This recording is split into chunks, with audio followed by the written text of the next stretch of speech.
Bonjour à tous, c'est Axel de la team PYM. Je vais vous faire une petite présentation du deck que j'ai joué au LLDS Tour, auquel j'ai fini à la première place. On était 24 joueurs, il me semble, et voilà, ça s'est très bien passé pour moi. Je jouais Odays Pendulum, donc je vais vous présenter un petit peu la decklist. Donc je jouais 3 arcs. Arc est la meilleure carte du deck, une scale 8, le monstre qui a le plus d'attaque, et également quand on l'a, on peut faire tous les combos qu'on veut, et également il a énormément de recovery, donc c'est un excellent monstre. Ensuite j'ai joué 2 Odays Pendulum, très très bon monstre également, niveau 7, donc on peut faire les X ce qu'on veut, on peut faire des dégâts surplus grâce à son effet de monstre, qui double les dommages, et en end phase il nous permet de sauver les mains où on n'avait pas arc en main de départ. Donc très très bon monstre. Et je jouais également un fantôme. Donc le fantôme c'est un monstre qui permet en zone scale de donner 1200 d'attaque à un nouveau monstre. Et sinon en effet de monstre il peut burn de 2400 points de dommage. Donc c'est un très bon monstre. Après x1 c'est un ratio très correct vu qu'on peut le tuto quasiment tout le temps. Donc voilà, ça c'était pour les Odays de niveau 7. Ensuite je jouais 3 personas, toujours en Odays. Donc ça c'est la meilleure scale de niveau 1. En général, on est très content de l'avoir. Sur le terrain, on peut également l'aspect via pendulation ou via les effets de arc. Et sur le terrain, elle peut néguer les effets de monstres qui proviennent de l'extra deck. Donc c'est également un excellent monstre qui a fait vraiment le taf pendant le tournoi. À part contre des decks très contrôle comme True Draco par exemple. Ensuite, je jouais pour finir avec la lignée des Odays un seul Dissolver.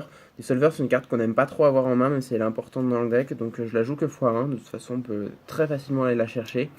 Et donc, c'est celle qui va démarrer toutes nos fusions, donc tous nos plays en fait. Ensuite, je jouais 3 chronographes et 2 time gazer. Donc, chronographe qui est un très très bon monstre pendule, une excellente scale 8, pareil pour time gazer. Ça nous permet également de protéger nos scales de tout ce qui va être Twin Twister, donc de pouvoir extraplay grâce à l'effet Time Gazer et de démarrer les combos. Donc excellente loupe de cartes. Ensuite je jouais 5 Mythical Beasts, donc avec le 3 Cerbère et 2 Roi Chacal. Le Cerbère c'est tout simplement un démarrage de loup, donc il est très fort, il a aussi un très bon body, un très bon effet. Et le Roi Chacal, c'est encore plus fort, ça prend des compteurs, ça négate les effets de monstres, ça fait trop mal. C'est vraiment une excellente carte à jouer dans les decks pendules actuellement. Ensuite je jouais 3 Darkworm et 2 Gate. Alors Darkworm c'est un must-have dans tous les decks pendules, ça permet de tutoriser Gate. On peut le spé depuis le cimetière. Ça démarre toutes les loops, c'est un excellent monstre, il est niveau 4, il amène une scale 0. C'est super fort. Et je joue 2 gates parce que je trouvais ça dommage des fois d'avoir des mains où tu pouvais pas avoir du plus 1 grâce à ton Darkworm. Et puis gate reste un monstre de niveau 7 et une très bonne scale, donc ça rentre très bien à 2 dans le deck. Ensuite j'ai joué 3 Abyss Actor Prélude pour finir avec les pendules. Donc une énième scale haute qui nous permet d'équilibrer un peu le jeu parce qu'au final toutes les autres scales sont des scales basses. Et sinon il a un très bon effet de monstre, on peut le spé si on contrôle aucun monstre et du coup démarrer des combos, donc ça reste une très bonne carte. Donc ça c'est bon pour les monstres pendules. Je jouais également en hand trap 3 gamma, qui est à mes yeux la meilleure hand trap du format, qui peut vraiment tout arrêter, qui ne se fait pas toucher par Cold by the Grave ni par Dauphin. Donc c'est un excellent monstre qui permet de counterplay et de gagner même quand on perd au dé, c'est vraiment très fort. Du coup je jouais un driver vu que c'est obligé quand on joue les gammas.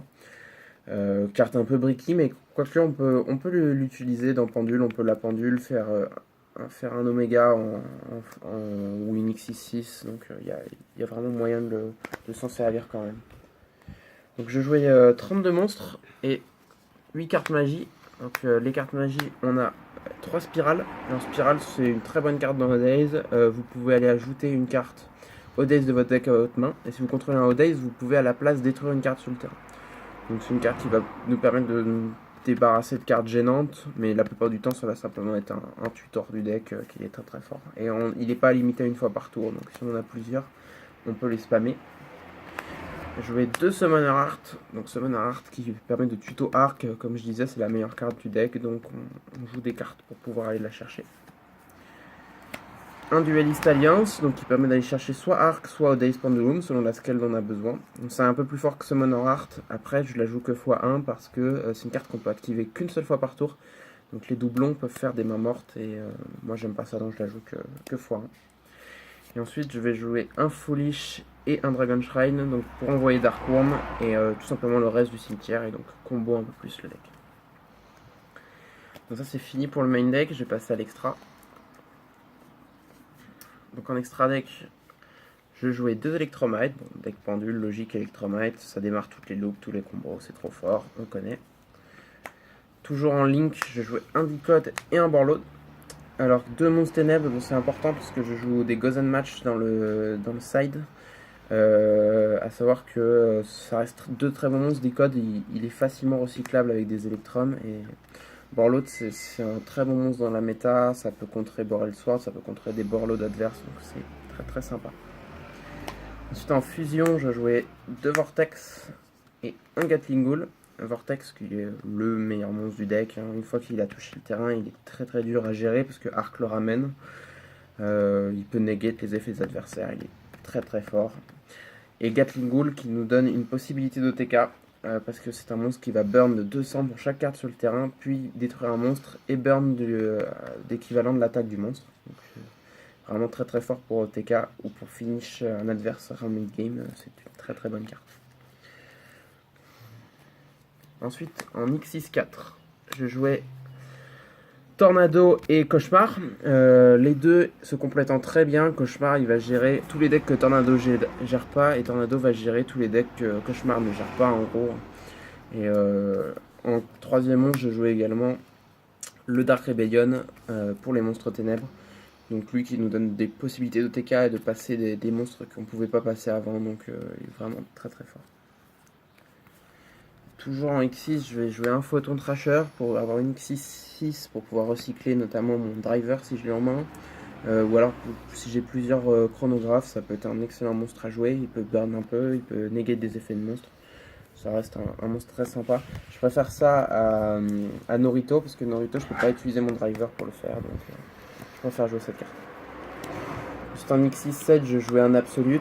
C'est hyper broken, ça fait vraiment très très mal comme carte. Ça reborn vos Odays du cimetière. Si elle est pétée, vous pouvez invoquer un Odays de l'extra deck. C'est hyper résilient, hyper fort. Et il n'y a que les retours en main et les bannissements qui sont vraiment forts contre cette carte. Et vu qu'il n'y en a pas trop dans la méta, c'est une carte qui fait souvent gagner. Je jouais un Raging qui est une cible alternative à mon Absolute, pour pouvoir recovery mes scales notamment. Et en dernière X6-7, je jouais le Dragon Noir aux yeux rouges Xyz qui permet de burn 500 à chaque fois que votre adversaire joue une carte. Ça permet en mid-game, si vous avez réussi à passer une battle phase mais qu'elle n'a pas suffi, à mettre votre adversaire dans une posture vraiment difficile, ou même c'est une bonne carte contre des decks qui spamment beaucoup d'effets comme Gookie. Et je jouais une synchro Omega, qui est la meilleure carte du jeu, hein. On a le Gamma dans le deck qui permet de l'invoquer, tout simplement. Et quand ça touche le board, c'est trop fort. C'est une carte beaucoup trop pétée. Et pour finir, on va attaquer le side. Dans le side, je pense qu'il m'a vraiment carry lors du tournoi. Il était vraiment très très fort. Il n'y a aucune carte à changer, je pense. Donc je jouais 3 Denko CK. Cette carte elle est incroyable dans un deck qui peut faire des OTK parce que vous faites une normale, derrière vous faites une pendule. Il avait peut-être 5 pièges en face, il peut pas répondre et vous gagnez juste simplement. Ça bat énormément de deck contrôle et c'est vraiment une carte vraiment incroyable. Ensuite en magie je jouais 2 Mistaken Arrest. Alors je préfère Mistaken Arrest à Balade Partagée parce que le problème c'est que quand on joue contre Gookie, on a beau piocher des cartes à l'infini. Si là ça loupe, et on peut pas passer. Moi surtout que je ne joue ni Golem de Lave ni Sphère d'aura. Donc je préfère jouer Mistaken Arrest qui tout simplement leur met un stop et me permet derrière de les tuer. Et c'est aussi une très bonne carte contre Sky, donc, et Trickstar, hein, donc elle est incontrable, elle est très forte. Pour moi c'est mieux que Balade, dans ce deck du moins. Ensuite je jouais 2 combats, donc Gozen Match. J'ai longtemps hésité entre Rivalry et Gozen, sachant que je peux jouer les deux dans un deck Days, hein, vu que j'ai que des dragons ou que des monstres ténèbres, à part Electromite bien sûr. Et en finale, je trouve Gozen un tout petit peu mieux dans le deck parce que il touche Altergeist tout simplement, là où Rivalry ne touche pas Altergeist. Sinon, les deux cartes font un taf vraiment monstrueux contre le reste de la méta. Et quand tu suis là, en général, tu gagnes. Ensuite, je jouais deux Evenly Match. C'est pour contrer notamment tout ce qui va être deck contrôle, mais surtout True Draco, qui est un deck que j'ai vraiment beaucoup de mal à gérer. Quand ils n'ont pas parfait anti-magie, en général, tu claques cette carte et t'as gagné. Tu fais une pendule derrière et ils peuvent pas répondre. Donc c'est vraiment un must-have et ça gère aussi Sky, ça gère plein de decks en deuxième. Quand tu es sûr que ton adversaire va prendre la main, ça reste une très très bonne carte. Ensuite, je jouais 3 Infinite Impermanence, qui est la deuxième meilleure entrap du format égalité avec Droll pour moi. Je préfère Infinite dans mon deck parce que pareil, ça se fait pas toucher par Dauphin ni par Call by the Grave. J'ai besoin de réponses contre Gookie, surtout quand il gagne au dé. Donc j'aime bien sider ça quand je suis sûr de jouer deuxième et avoir le maximum de chances de pouvoir le stop. Donc voilà pourquoi Infinite. Et pour finir, je jouais 3 Red Reboot. Donc Red Reboot qui est vraiment la meilleure carte de mon side, genre contre tous les decks qui jouent des pièges, ou même les decks qui vont avoir un side contre moi, c'est trop fort. Vous payez la moitié de votre point de vie, vous tuez le mec, et voilà, c'est terminé. Cette carte est broken, dans ce deck là c'est x3 obligé, quel que soit le pendule, c'est vraiment la meilleure carte de side. Et même si elle va pas vous servir contre des decks comme Gookie, etc., quand vous allez tomber sur Altergeist, vous allez vraiment bénir Dieu d'avoir cette carte.